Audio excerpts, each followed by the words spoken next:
Back again, Berts. We are going to listen to a story and try to notice the figurative language. You need a piece of paper and a pencil. And these are the kinds of figurative language we're looking for. As I read, I want you to just jot down the kind of figurative language that you heard and what the story said, just as kind of short little notes to notice. Yes, sir.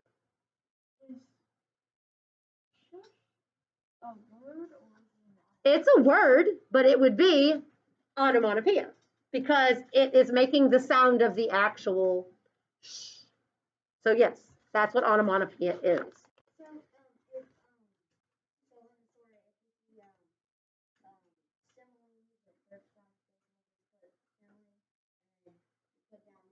Yeah, just a little note. I mean, I'm going to keep reading, so you won't have a whole lot of time to write.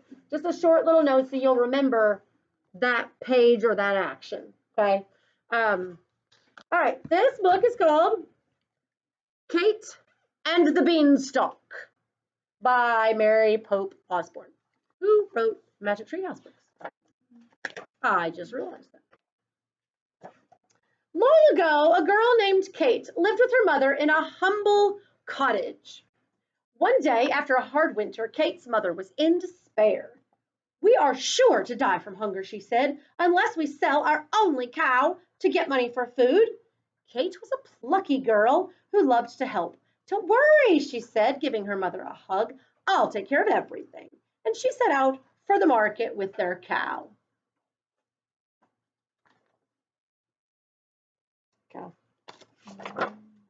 On the way, Kate met a beggar holding a small sack. "Magic beans," said the beggar in a creaky voice. "How extraordinary," said Kate when she saw them, for the brown beans shone like dark gold. "I don't think I can live without them." "They can be yours in exchange for the cow," said the beggar. Without another thought, Kate traded her cow for the beans and rushed home to give them to her mother. But to Kate's surprise, her poor mother was horrified. "Our only hope is gone," she cried. "Now we will surely starve." And she tossed the beans out the window. Hungry and forlorn, Kate went to bed. Now, as an example, I just passed by a simile. Yeah, the brown beans shone like dark gold. So there's an example of what I want you to look for. During the night, Kate couldn't sleep. She got up and crept into the moonlit garden. She gasped, for in the darkest corner, a giant beanstalk rose into the sky. It rose higher and higher and higher still, till it disappeared behind the clouds. "Does it never end?" whispered Kate. Without waiting for morning, Kate began climbing the beanstalk. She climbed and climbed and climbed, up and up and up. When Kate reached the top, light was creeping into the gray sky. Through a misty haze, she saw the most astonishing sight. Above the clouds was a countryside with fine woods, a crystal stream, a rolling sheep meadow, and a mighty castle. As Kate stared in wonder, an old woman hobbled out of the woods. "Hello," said Kate. "Is that castle your home?" "No, my dear," the woman replied. "It once belonged to a noble knight and his fair wife. They had a small infant and many treasures. But one day a monstrous giant came to steal from them. He killed the good man and took over his castle." "How dreadful," said Kate. "Fortunately, the knight's wife and baby were visiting in the valley," said the old woman. Afraid to return home, the grieving widow stayed below to raise her child. "But alas, now they are very poor and close to starving." "That's so sad," said Kate. "Sadder than you know, my dear," replied the old woman. She looked deeply into Kate's eyes. "Perhaps you are the one to right the terrible wrongs that have occurred." "Me?" said Kate. "Are you afraid?" "I don't think so. I fear nothing when I'm doing right." "How can I help?" said Kate. "The knight had 3 precious treasures: a hen that lays golden eggs, a bag filled with coins, and the most wondrous harp in the world," said the old woman. "If you find these and return them to the knight's widow, then she and her child will not die from hunger." Kate took a deep breath. "I shall try," she said. Kate bid farewell to the old woman then strode across the sheep meadow. As she approached the castle, a giantess lunged into the early morning light. "Help me!" the huge woman roared. "My husband makes me cook from the cock's crow to the owl's hoot. Whenever I hire servants, he gobbles them up." "I'll be your servant," said Kate, "but you must hide me from the giant."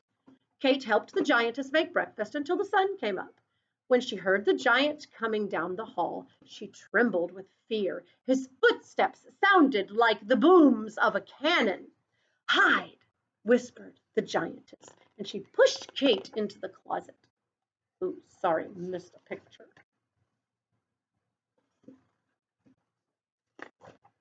Peeking through the keyhole, Kate watched and listened.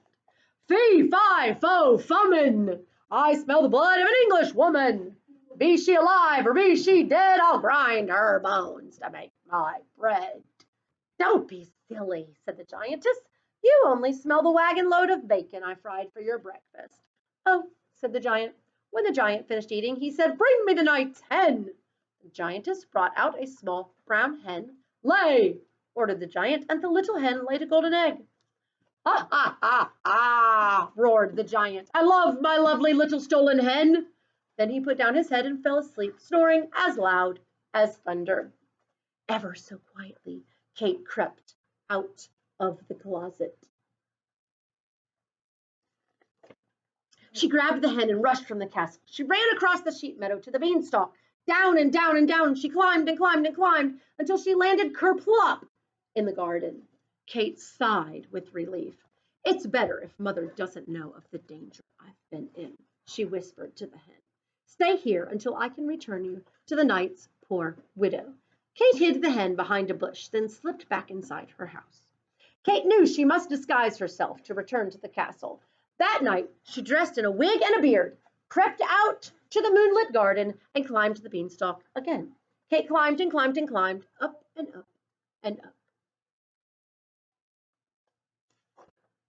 In the light before dawn, Kate crossed the sheep meadow and knocked on the castle door. When the giantess came out, she roared, "Help me! I need a servant! The last one stole our hen and ran away." All happened as before. Kate helped the giantess make breakfast until the sun came up. When they heard the giant's booming footsteps and bellowing voice, the giantess hid Kate in the closet. "Fee, fi, fo, fummin! I smell the blood of an English woman. Be she alive or be she dead, I'll grind her bones to make my bread."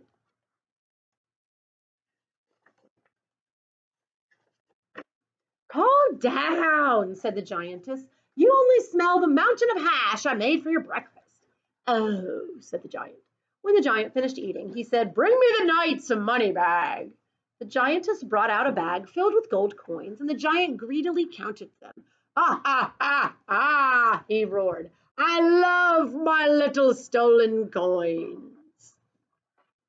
Soon the giant's head began to nod. Kate watched him fall asleep.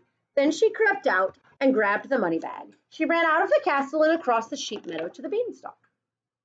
Down, down, down, and down she climbed and climbed and climbed until she landed kerplop into the garden. "Goodness," said Kate, "what a day! We must hide these coins until I can return them to the knight's poor widow." Kate hid the money bag with the hen, then slipped back inside her house. That night, Kate disguised herself once again and started up the beanstalk. She climbed and climbed and climbed and climbed, up and up and up. She ran across the sheep meadow, and just as the sun came up, she knocked on the castle door. When the giantess came out, she grabbed Kate and cried, "Help me! I need a servant! The last one stole our money bag and ran away." Again, all happened as before. Kate helped the giantess make breakfast. Soon the giant's footsteps boomed down the hall, and the giantess hid Kate in the closet. "Fee, fi, fo, fummin! I smell the blood of an English woman. Be she alive or be she dead, I'll grind her bones to make my bread." "You old fool," said the giantess, "you only smell the sea of fish soup I made for your breakfast." "Oh," said the giant. When the giant finished his soup, he cried, "Bring me the knight's singing harp."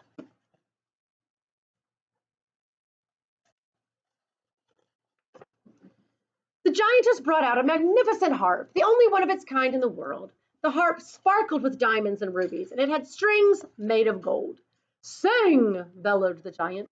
the harp began to sing a sad, haunting song. It sang of the past, of the noble knight, his lost wife and child, of golden days and starry nights. The harp's lovely song nearly broke Kate's heart. When the giant fell asleep, she crept out from behind the door, seized the harp, and ran away with it.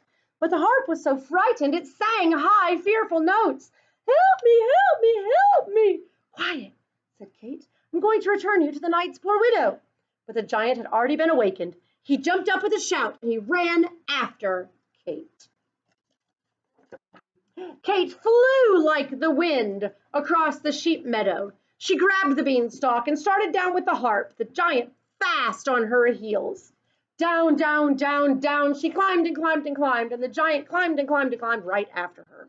As soon as Kate's feet touched the ground, she shouted, Mother, bring the axe, hurry! Kate's mother ran out with the axe, and Kate grabbed it. Stand back, Mother, Kate cried. With one mighty blow, Kate chopped the beanstalk in two. Down and down she fell, down and down. Down and down fell. Don't put sticky notes in your books. Down and down it fell, down to the sky, and down fell the giant. Whoomp! Down into the garden, breaking his neck. The ground shook like an earthquake. Kate's mother took one look and cried out in horror, That's the giant that killed your father! My father? Asked Kate. Before her mother could answer, a fairy approached in a chariot drawn by two peacocks. Greetings, brave Kate, she said. As queen of the fairies, I have long wanted to avenge the treachery done to the good knight, but first I needed to know if his daughter was worthy of her inheritance. So I disguised myself as both the beggar and the old woman and sent you on a quest to your father's castle. My father's castle? Kate looked at her mother, who nodded. I never spoke of your father after he was slain, Kate's mother said. He would be most proud of you now. Kate hugged her mother, and they wept for the sorrow and the wonder of it all. Then they climbed into the chariot and rose through the clouds to the castle that was once again theirs. Up, up, up. Kate asked the giantess to stay on as their cook. Thank you for your kindness, said the giantess. Would you like a biscuit and jam? Indeed, said Kate and her mother, and the giantess served them a biscuit as big as a cow. Now, I've seen Fast and Furious writing out here. So I hope at home you've been fast and furious writing as well. So let's take a look at maybe what we found. I gave you the one that was the beans shined like brown gold. That was a simile. So somebody share with me something else they found.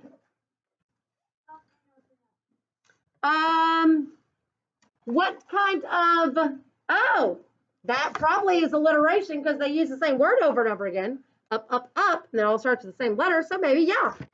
What'd you get, Carter? Okay, give me the example. It's on the paper. Oh, okay. Well, how about, let's go back and look at my friends here. Oh, the harp singing. That one was personification. What did you get? Okay, ha ha ha. They've repeated the same word there. These are the kinds of things that I want you to be looking for. What you get? As big as a cow. What's that one? It's a simile because of the word as. What did you get, Brennan? Okay, booming feet. There was a lot of onomatopoeia in there. She kerplop into the garden, and when the giant fell whump on the ground, I saw Bella immediately pick up her pencil and start writing that one down. So those are onomatopoeia, sound words. You keep looking.